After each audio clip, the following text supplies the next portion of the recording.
Hi hello नमस्कार, मी सुवर्णाज home kitchen मध्ये परत एकदा तुमचं अगदी मनापासून स्वागत। आज मी तुम्हाला खूप छान अशी रेसिपी दाखवणार आहे। तर मी आज तुम्हाला दाखवणार आहे आपल्या महाराष्ट्राची शान म्हणजेच पुरणाची पोळी। माझ्या युट्यूब फॅमिलीचे सगळ्यांचे आभार, ज्यांनी मला सबस्क्राइब केले, जे मला लाईक करतात, जे माझे व्हिडिओ मनापासून बघतात आणि खूप छान छान कमेंट्स करतात, त्यांचे अगदी मनापासून धन्यवाद। यापुढेही असंच मला मोटिवेशन देत राहा, मला खूप छान वाटतं आणि मला असं तुमच्यासाठी एक एक सोप्या पद्धतीने रेसिपी दाखवायला खूप आवडेल। तुम्ही कमेंट्स करून सांगा मला तुम्हाला कुठली रेसिपी आवडेल माझ्याकडनं बघायला, मी नक्की करण्याचा प्रयत्न करेल आणि ती सोपी कशी दाखवता येईल हा तर नक्कीच अगदीच मनापासून प्रयत्न करेल। चला तर मग वेळ न घालवता आपण आपल्या रेसिपीला सुरुवात करूया। तर त्या घेतलेलं इथे 1 वाटी मैदा आणि 1 वाटी आपलं रोजचं जे गव्हाचं पीठ आहे ते घेतलेलं आहे। तुम्ही तर तो काय करायचा आहे, सगळ्यात पहिल्यांदी आपण छान आपल्या चाळणीने, रोजच्याच गव्हाच्या पिठाची चाळणी असते, घरात जी चाळणी असते त्याने छान चाळून घ्यायचंय आपल्याला सगळं पीठ। त्यात टाकायचंय अगदी थोडंसं, म्हणजे पाव चमचा मीठ, पाव चमचा पण म्हणता येणार नाही, त्यापेक्षाही कमी, पुन्हा चमचे तेल। तेल घातल्याने आपली पोळी छान मऊ होते। आता हे सगळं आपल्याला छान मिक्स करून घ्यायचंय। साधारणतः एवढ्या 2 वाटीच्या याच्यात तुमच्या 15 ते 20 पोळ्या छान तयार होतात।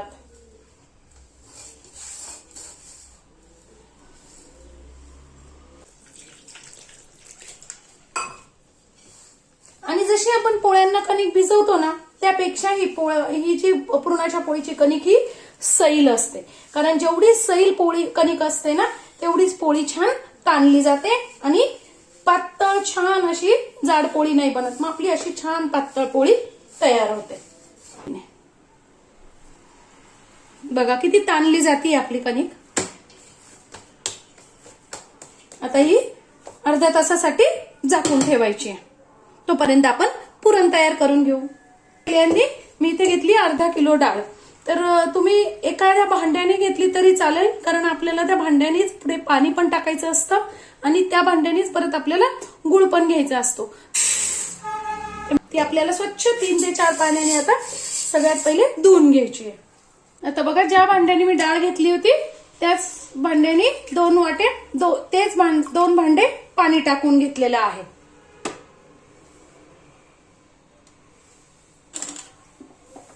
म्हणजे आपण जितकी डाळ घेतो त्याच्या दुप्पट आपल्याला पाणी टाकायचंय।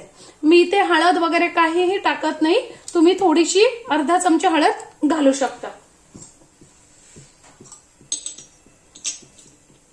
त्यात फक्त मी एक छोटा चमचा, तुम्ही टेबल स्पूननी घेत असाल तर अर्धा चमचा तूप टाकून घ्यायचंय, तेलही टाकू शकता तुम्ही, आणि छान याला उकळी येऊ द्यायची आणि मगच झाकण लावायचंय। छान उकळी आलेली आहे, आता झाकण मीडियम गॅस करायचा आहे आणि 6 ते 7 शिट्ट्या आपल्याला छान मीडियम गॅसवर करायच्या आहेत, म्हणजे पुरणाची डाळ छान शिजते।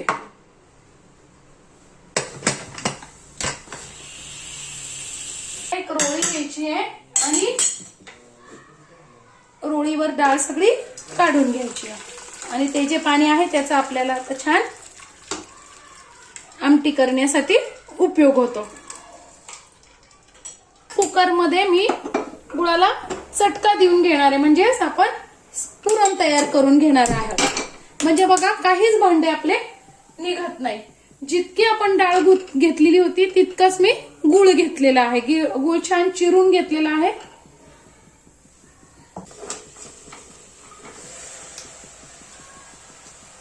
आता जी डाळ होती ती कुकरमध्ये परत सेम त्या निसर्ण झाल्यानंतर पूर्ण त्यातलं पाणी काढून घ्यायचंय डाळीतलं आणि परत त्याच कुकरमध्ये डाळीला आपण छान पुरण तयार करून घ्यायचंय, म्हणजे डाळीला चटका देऊन घ्यायचा आहे गुळाचा।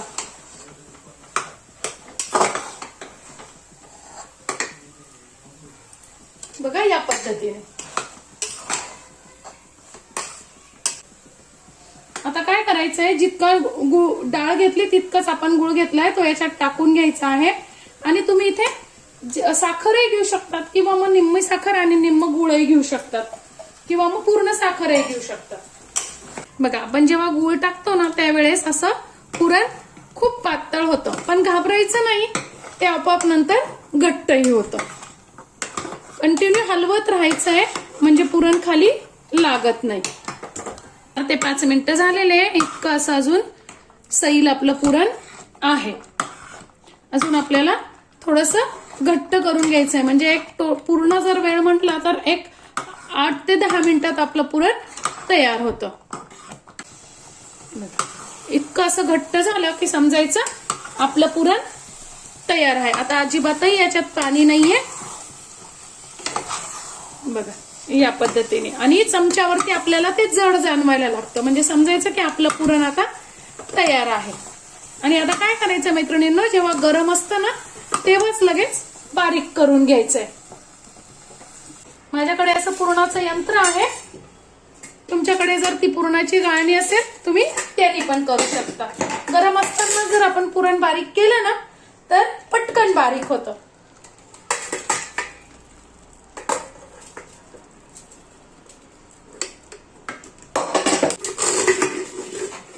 या पद्धतीने आपल्याला छान पुरण पटकन बारीक होऊन जातं. बघा, आपलं पुरण किती छान बारीक झालंय. ताटात काढून घ्यायचंय म्हणजे आपलं पुरण पटकन गार होतं.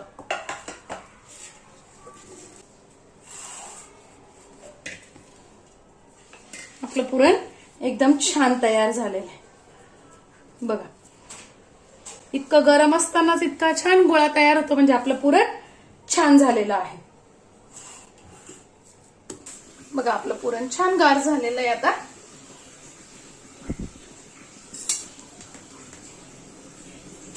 पुरण गार झालं की जेव्हा आपल्याला पोळ्या करायच्या असतात ना तेव्हाच काय करायचं, 1 चमचा वेलची आणि जायफळाची पूड छान घालून घ्यायची.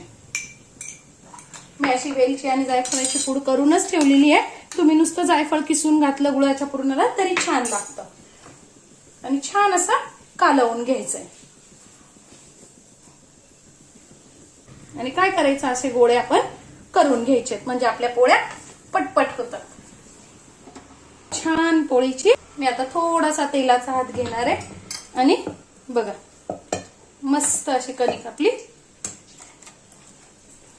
छान भिजली गेली आहे. आता मी इथे लावायला गव्हाचंच पीठ घेतलेलं आहे.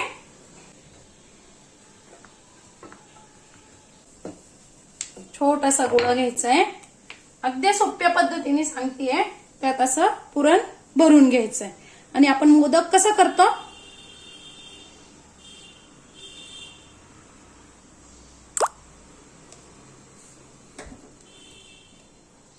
त्या पद्धतीने छान असं करून घ्यायचं. हाताने थोडंसं हलक्या हाताने करायचंय म्हणजे पुरण सगळीकडे पसरलं जातं, कडेपर्यंत पुरण जातं आपलं. आणि अगदी हलक्या हाताने पोळी छान लाटून घ्यायची.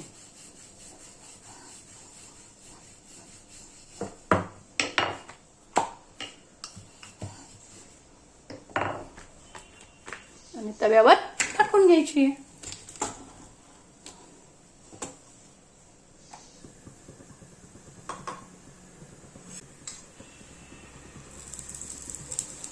असं थोडंसं तूप टाकायचंय. तुम्ही तेल टाकलं तरी चालेल. आणि तुम्हाला हाताने नसेल जमत तर तुम्ही उचटण्याने वगैरे उलटू शकता पोळी. बघा कशी छान आपली पोळी तयार होते. दोन्ही बाजूनी छान भाजून घ्यायची आहे. आपली पोळी तयार आहे.